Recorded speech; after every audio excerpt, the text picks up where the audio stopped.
하나님 말씀 고린도전서 1장 10절 한 절 말씀만 합독하겠습니다. 고린도전서 1장 10절에 있는 말씀입니다.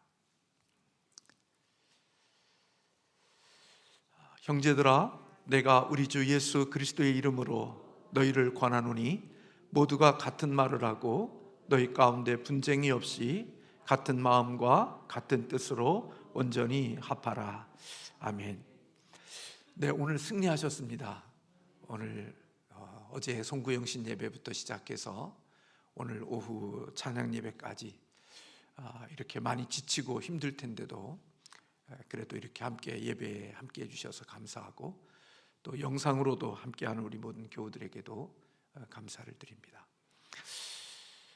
저도 참 인간이기 때문에 자꾸 인간 생각이 많이 들어서 이런저런 생각들을 많이 하고 고민도 많이 하는데, 예배 드리기로 결정하고 또 예배를 드리니까 마음은 참 편안해요. 여러분들도 좀 힘든 것은 있을 수 있을런지 모르지만 마음은 평안함이 있는 줄로 믿습니다. 오늘 잠깐 제가 좀 화장실에 갈 일이 있어서 잠깐 집에 들렸더니 또 저를 열받게 하는 그런 자녀가 있어서 모른 척하고 그냥 제가 마음을 다스리고 왔습니다. 피도 안 나는 우리 믿음의 교우들은 아무 말 안 하는데 고맙습니다. 바울이 오늘 본문 10절에 보니까 같은 마음, 같은 뜻, 또 같은 말, 이런 것들로 서로 온전히 합하라, 그렇게 권면하고 있죠. 이것은 그냥 이야기가 나오는 말이 아니라 고린도 교인들에게 뭔가 문제가 있기 때문에 이런 이야기를 하고 있는 것입니다. 11절에 보면 내 형제들아, 근로의 지편으로 너희에 대한 말이 내게 들리니 곧 너희 가운데 분쟁이 있다는 것이라. 고린도 교회가 분쟁이 있고 서로 이렇게 갈등이 있다는 사실을 바울이 듣게 되어졌고, 그렇게 분쟁과 다툼이 있는 이런 파당이 있는 그런 교회를 향해서 주시는 말씀이 10절에 있는 말씀, 같은 말을 하고 분쟁이 없이 같은 마음과 같은 뜻으로 온전히 합하는 자들이 되라, 그렇게 권면하고 있습니다. 그들이 무엇으로 인하여 그렇게 분쟁이 있었느냐? 그것은 교회의 지도자들로 인한 분쟁이었던 것을 보게 됩니다. 그래서 12절의 말씀에 보면 나는 바울에게, 나는 아볼로에게, 나는 게바에게, 나는 그리스도에게 속한 자라 한다고 하니, 고린도 교인들 가운데는 이런 종류의 자기 지도자를 따르는 분파가 그들에게 있었던 것을 볼 수가 있습니다. 바울은 고린도 교회를 설립한 설립자니까 또 바울에 대한 특별한 애증을 가진 하나님의 사람들이 있었을 것으로 생각이 되어집니다. 아볼로는 많은 지식을 가지고 있고 학식이 있는 그런 사람으로 알려져 있습니다. 특별히 철학과 수사학을 자랑했던 고린도의 전통을 이어받은 그런 성도들이 그렇게 지식과 언변의 탁월함을 가지고 있는 이 아볼로를 따르는 그런 무리들도 있었던 것을 볼 수 있습니다. 게바는 베드로라는 사실을 우리가 잘 아는데, 그는 그곳에서 무슨 역할을 끼쳤는지는 정확히 알지 못하지만 아무튼 초대교회의 사도로서 그 교회의 지도자의 위치에 이르는 사람이 베드로니까 나는 게바파다, 그렇게 이야기하고, 어떤 사람은 나는 그리스도에게 속한 자라고까지 오늘 이야기하고 있는 모습들이 있게 됩니다. 교회의 지도자들이 이렇게 탁월한 지도자들이 있고, 그리고 그런 지도자들을 따르면서 나는 바울파야, 나는 아볼로파야, 나는 게바파야, 나는 그리스도에게 속해 있어 하고 이렇게 자기의 소속되어져 있는 따르는 자들로 인하여 서로 파당이 이루어지고 분쟁이 이루어지고 나누어지는 일들이 그들 가운데 있다는 사실을 바울이 듣고 오늘 10절에 있는 말씀대로 너희가 같은 말, 같은 마음, 같은 뜻, 이런 것으로 합하는 자들이 되라, 그렇게 권면하고 있는 것입니다. 왜 그렇게 해야 되느냐? 그것은 바로 그들은 모두가 다 예수 그리스도를 믿는 형제 자매들이기 때문에 그들이 설코 지도자들을 따르면서 나는 누구 파야 분쟁과 분파가 있어서는 안 된다는 사실을 말씀해 주고 있는 것입니다. 그리스도인의 공동체는 어떻든지 간에 공동체 안에서 말과 마음과 뜻이 하나가 되어지는 것이 얼마나 중요한 것이라는 사실을 바울은 가르쳐 주고 있는 것입니다. 물론 우리 인간이기 때문에 내가 따르고 싶고 내가 좋아하는 사람들이 있을 수 있습니다. 그러나 교회의 지도자들은 사실은 교회를 섬기라고 보낸 사역자들이지 우리가 그를 추종하고 그를 따르는 자들은 결코 아닙니다. 우리가 예수님의 제자는 세워야 되지만 내 제자를 세우는 것은 결코 아닌 거지요. 우리가 어디에서 어떤 역할을 하든지 우리는 그리스도의 제자, 주님의 제자를 세워가는 것이지 내 제자를 세워가는 자들은 결코 아니라는 것입니다. 그러므로 어떠한 사람을 중심으로 해서 파당을 짓고 어떠한 특별한 사람을 중심으로 해서 당을 만들고 어떤 사람을 중심으로 해서 이렇게 분쟁이 일어나는 것은 결코 하나님이 기뻐하시는 일도 아니고 교회에 유익이 되어지는 일이 아님을 우리에게 보여주고 있습니다. 교회는 그리스도 안에서 한 형제요 한 자매가 되어진 사람들이 모인 공동체이기 때문에 그곳에서는 어떤 구분도 없어야 되고 어떤 분쟁이나 나눔이 있어서는 안 된다는 사실을 우리에게 가르쳐주고 있습니다. 우리는 그리스도 안에서 한 형제요 자매이기 때문에 죄성을 가진 우리들이니까 온전할 수는 없지만 우리가 그리스도 안에서 하나를 이루는 일에 대한 노력과 애씀이 우리에게 있어야 함을 오늘 성경은 가르쳐주고 있습니다. 그래서 교회 안에서는 분쟁과 나눔과 분파가 일어나는 일들이 있어서는 안 된다는 거죠.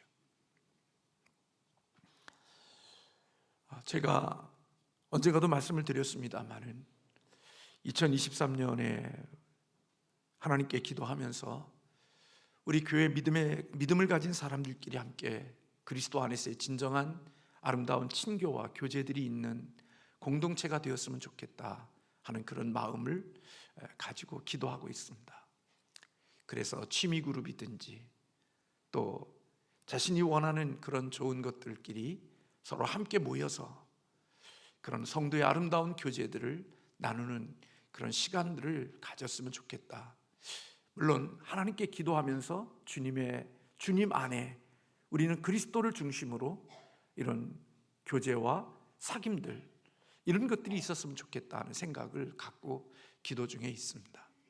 그러면서 한편으로는 마음속에 염려 아닌 염려가 있는 것은 그런 모임들을 통하여서 서로 끼리끼리의 문화가 되어지거나 서로 자기에 얻어진 그런 공동체가 굳어져 버리는 그런 모습들이 있을까 하는 염려가 있는 거죠. 우리 그리스도인들은요 소그룹끼리 모였다가도 언제든지 교회의 공동체 전체를 위해서 함께 흩어져서 그 모임 속에 들어가서 또 다른 지체가 되어야 되는 거거든요. 다시 말하면 작은 그룹 속에 모여서 우리가 함께 그리스도의 교제를 나누더라도 우리가 언제든지 교회 공동체를 위하여 그들이 흩어져서 또 전체 공동체의 한 지체로서의 역할을 감당하는 것이 건강한 신앙인이거든요. 근데 때로는 우리의 죄의 본성이 이렇게 작은 그룹들이 모이게 되어지면 그 작은 그룹들이 견고한 진이 되어지고 견고한 어떤 하나의 어떤 그 웅덩이가 되어져서 절대로 그곳 속에서 무너지지 않고 헤어지지 않고 함께 연합을 이루는 일에 방해가 되어지는 일들이 일어나는 일들이 있을 수 있거든요. 그게 참 염려가 되는 거거든요. 언제든지 함께 모여도 함께 흩어질 수 있고 나누어질 수 있는 그런 것들이 하나님의 주시는 복이거든요.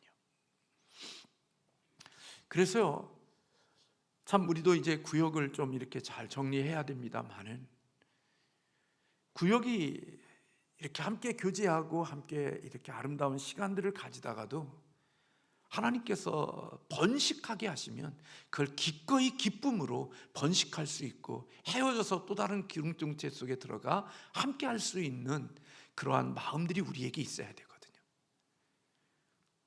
목사님, 우리는 죽을 때까지 나누면 안 돼요? 우리의 눈에 흙이 들어갈 때까지 나누면 죽어요?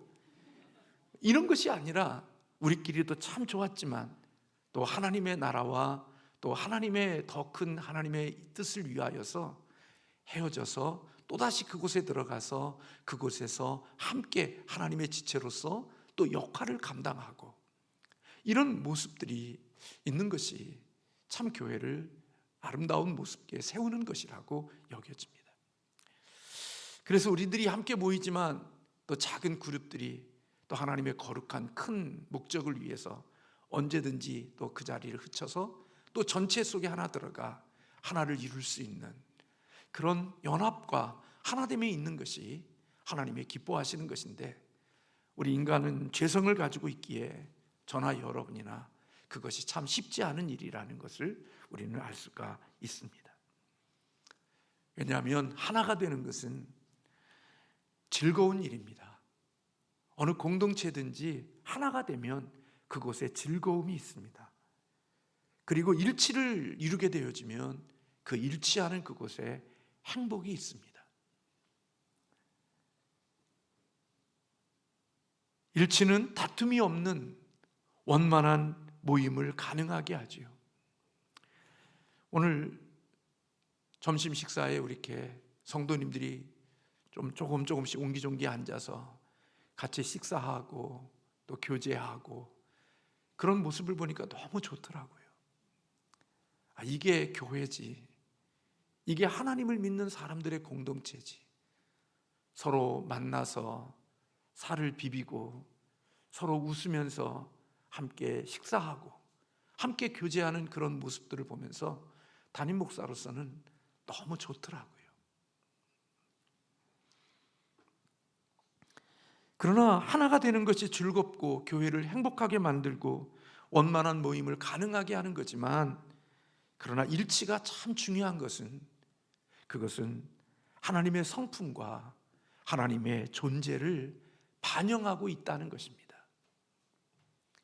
우리가 그렇게 하면 행복하고 그렇게 하면 즐겁고 그렇게 하면 우리의 모습들 속에 원만함이 있지만, 그것보다도 더 중요한 것은 그런 모습 속에 하나님의 성품과 하나님의 존재가 우리들의 모습 속에 반영되어지고 있다는 것입니다. 그런 모습들이 하나님이 존재하시는 방식이고, 하나님의 성품이 그런 모습 속에 있는 곳 속에 하나님의 성품이 있고 하나님의 존재하심이 있다는 겁니다. 그래서 우리 사람이 보기에도 좋고 아름답고 행복하지만, 그러나 그것이 하나님의 성품이고 하나님의 본질이고 하나님의 원래의 모습이기 때문에, 그런 모습들이 하나님의 가족으로서 하나님의 자녀로서 하나님의 자녀다운 정체성의 아름다운 모습을 가지고 있는 지극히 정상적인 모습이 바로 그와 같은 모습이라는 것입니다. 그래서 바울이 오늘 13절에 그렇게 말합니다. 그리스도께서 어찌 나뉘었느냐? 바울이 너희를 위하여 십자가에 못 박혔으며 바울의 이름으로 너희가 세례를 받았느냐? 여러분, 많은 사람들 가운데 속에 바울이 지도자로서 이렇게 따르는 자가 있으면 바울이 굉장히 기쁠 거 아니에요. 많은 사람들 중에 나를 추종하는 자가 있다는 것은 대단히 기쁘고 우쭐할 수 있는 일이잖아요. 그런데 바울이 이야기해요. 그리스도께서 어찌 나뉘었느냐? 바울이 너희를 위하여 십자가에 못 박혔으며 바울이 이름으로 너희가 세례를 받았느냐? 나는 그리스도보와 가이오 외에는 너희 중 아무에게도 내가 세례를 베풀지 아니한 것을 감사하노라. 많은 사람들이 자기를 따르지만, 그러나 내가 너희에게 십자가에 못 박혔냐? 내가 너희에게 세례를 베풀었느냐? 내 이름으로 세례를 베풀었느냐? 그리스도는 나누어지 않는다라고 이야기하면서 그렇게 자기를 따르는 자들을 오히려 격려하고 부추기는 것이 아니라 그리스도는 그렇게 나누지 않는 분이라는 사실을 이야기해 주면서 하나님의 본성, 그리스도의 본성, 그리스도의 존재하는 성품, 그것은 일치하는 모습이 하나님의 성품이고 하나님의 본질이라는 사실을 보여주고 있는 것입니다. 그래서 여러분들이 일치를 이루어가고 있고 일치를 이루면서 함께 살고 있다는 것은 여러분이 하나님의 성품과 하나님의 본질을 닮아가고 있는 주님의 자녀의 모습을 가지고 있는 가장 좋고 아름다운 모습이 그렇게 연합과 일치를 이루고 있는 모습 속에 있다라고 하는 사실을 바울은 이야기해 주고 있는 것입니다. 그렇게 일치를 이루고 있는 그 자체가 하나님의 능력과 하나님의 지혜를 반영하고 있는 것입니다. 다시 말하면 그렇게 연합을 이룰 수 있고 일치를 이루어가고 있는 그 자체가 내가 하나님의 성품과 하나님의 속성을 가지고 있는, 주님을 닮아 있는 그 가장 본질적인 그리스도의 자녀로서의 있어야 될 마땅한 것을 가지고 있는 모습이라고 말씀하고 있는 겁니다. 그러니까 여러분, 이런 모습 속에 지혜가 있는 거고 이런 모습 속에 하나님의 능력이 있는 거예요. 가정이 하나를 이루고 공동체가 하나를 이루어가고 있는 그런 모습 자체가 하나님의 능력이 내게 부어지고 있는 것이고 하나님의 지혜가 내게 부어지고 있는 증거라는 것입니다. 그래서 하나님은 선하신 분이기에 하나님의 속성과 하나님의 성품이 드러나고 반영되어지는 곳에는 아름다움이 있고 그 속에는 멋짐이 있고 그 속에는 향기가 있고 그 속에는 행복이 담겨져 있을 수밖에 없다는 것입니다.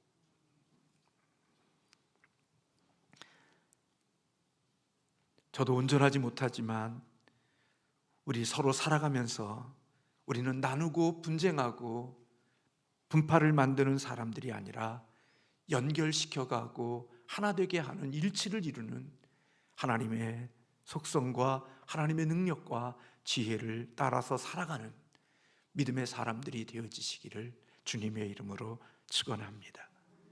연합하고 하나 되게 하는 것은 하나님의 사랑과 하나님의 은혜가 아니면 결코 이룰 수 없는 거지요. 그래서 히브리서의 저자는 우리에게 말합니다. 모이기를 패하는 어떤 사람들의 습관과 같이 하지 말아라.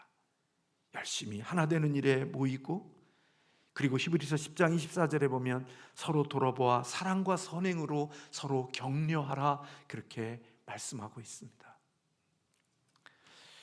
우리 교회도 믿음의 교우들끼리, 등산 가기 좋아하는 사람들은 산행하기를 좋아하는 사람들끼리, 탁구 치는 사람들은 탁구 치는 사람들끼리, 배드민턴을 치는 사람들은 배드민턴을 치는 사람이든지, 골프를 치는 사람들은 골프를 치는 사람이든지끼리 내게 있는 취미와 내게 있는 그러한 것들을 통해서 서로 모여서 믿지 않는 사람들에게 껴서 눈치 보며 사는 게 아니라 그리스도인의 그리스도를 중심으로 해서 진정한 아름다운 사랑의 교제를 이룰 수 있는 그런 공동체가 되어지되, 그것이 견고한 벽이 되거나 그것이 견고한 그런 것이 되어서 우리끼리끼리의 어떤 것이 아니라 언제든지 우리가 모였다가도 흩어지고 또 한 곳에 가서 하나의 일치를 이룰 수 있는 하나님의 속성과 하나님의 성품을 반영하고 살 수 있는 저와 여러분이 되시기를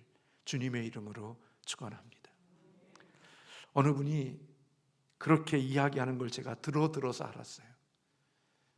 우리 삼양신성교회는 공산당이냐고, 왜 밖에서 밥도 못 먹게 하냐고. 제가 밥 못 먹게 한 적은 없거든요. 근데 어디서 이상한 소문들이 또 들려서 그런 말도 듣고 그래요. 그 모든 것은요, 여러분의 마음속에 그 말만 생각하면 돼요. 목사가 여러분들끼리 교제하고 재밌게 사귀고 밖에서 즐겁게 지내는 것, 그것이 시샘하고 그것이 마음의 그게 아니에요. 믿음의 성도들끼리 밖에서도 행복하고 즐겁고 감사하게 지내는 아름다운 모습들이 있어야 되죠. 그러나 그것이 우리의 분파를 만들고 분당을 만드는 것이 아니라, 그것은 그렇게 그리스도의 이름으로 모였다가 또 흩어져서 또 다른 모임 속에 들어가서 하나님의 연합과 일치를 이루는, 하나님의 삶을, 하나님의 속성과 하나님의 생명을 반영하며 살아가는 그리스도인이 되기를 원하는 소원이 있다는 것을 우리의 마음속에 늘 기억하고 살면 좋겠다는 생각이 듭니다. 솔로몬의 재판에 나온, 언젠가 말씀드렸지만, 두 여인을 보십시오. 한 여인은 솔로몬에게 뭐라고 말합니까? 아주 공정하게 나누어서 달라고 그러잖아요. 얼마나 멋져 부려요. 딱 반 잘라서 이 사람 주고 이 사람 주고 나눠달라는 거잖아요. 사람들이 보기에는 정말 멋져 보이죠. 근데 여러분, 한 여인은 그렇게 하지 말라고, 나누지 말라고, 온전함을 보존해 달라고, 그리고 솔로몬에게 나 상관없으니까, 나 그 생명 필요 없으니까 그 생명 자르지 말고 그 온전함을 보존해 달라고 솔로몬에게 요청하잖아요. 그게 사랑인 것 같아요.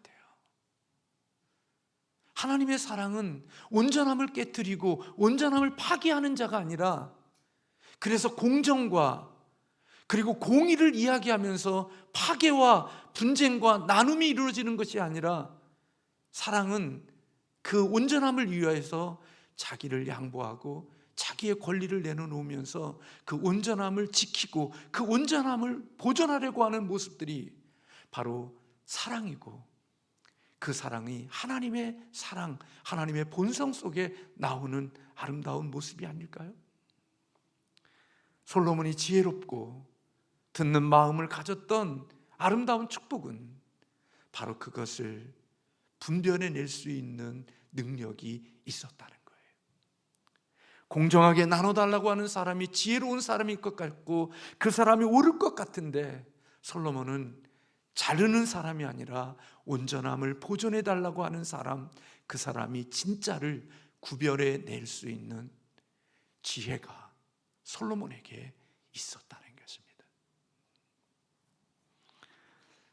세상을 살아가면서 나누고 분쟁하면서도 대단히 잘났고 똑똑하고 행복하다고 말하고 다니는 사람이 있지만, 그러나 하나님은 그런 모습들을 그렇게 기뻐하거나 그렇게 좋아하지 않습니다. 왜요?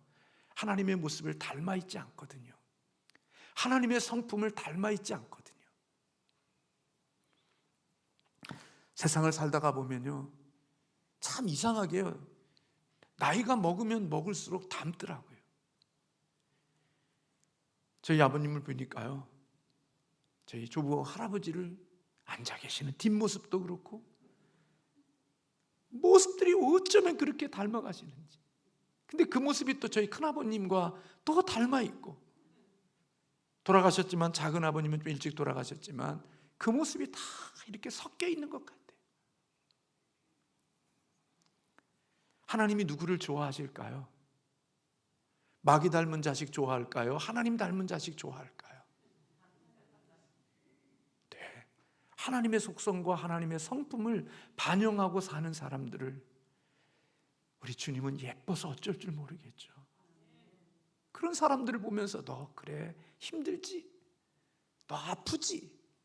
너 고통스럽지? 근데 나 너 보니까 너무 좋다. 나를 닮아 있는 모습이 너무 좋다. 세상에서 배척당하고 세상에서 너 손해보지만 내가 갚아줄게. 내가 너에게 보상해줄게. 세상은 너 그거 모르지만 내가 알아줄게. 그리고 하나님께서 하나님의 방법으로 그의 삶을 보상해주고 인정해주지 않을까요? 솔로몬이 자신의 온전함을 보존해달라고 요청했던 그 여인에게 생명을 준 것처럼, 하나님이 그런 모습들을 가진 자에게 하나님의 좋은 것들을 부어주시지 않을까요? 우리가 사람을 따라다니면서 분파와 분쟁을 만들고 나눔을 만들면서 믿음 생활 잘한다고 말하지 말고, 우리 예수님만 높이고 서로 일치하고 연합해서 오늘 바울이 이야기하고 있는 것처럼 저나 여러분이나 같은 말, 분쟁이 없는 같은 마음, 같은 뜻으로 우리 함께 온전히 합하여 몇 명이 모이더라도 우리의 모임이 에너지가 소모되어지거나 에너지가 이렇게 분산되어지는 게 아니라 마치 오목렌즈나 이런 돋보기에 햇빛이 비춰지면 그것이 집중력을 가지고, 우리 어렸을 때 해봤잖아요. 잠자는 친구에게 돋보기 갖다 대가지고 막 뜨겁게 만드는 그런 것처럼 우리가 가진 힘이 많지 않더라도 하나님의 주시는 그 에너지가 서로 일치하고 연합하여 그 힘이 마치 레이저처럼, 광선처럼 사람의 힘으로 뚫을 수 없고 사람의 힘으로 할 수 없는 그 일들을 이루어 갈 수 있는 하나님의 공동체가 되어지면 우리 하나님이 너무 기뻐하시지 않을까요? 그리고 우리를 주목하지 않을까요? 그리고 우리를 보시면서 웃고 계시지 않을까요? 우리 주님을 행복하게 할 수 있고 우리 주님을 웃게 하시는 우리 공동체가 되기를 주님의 이름으로 소원합니다. 기도하겠습니다.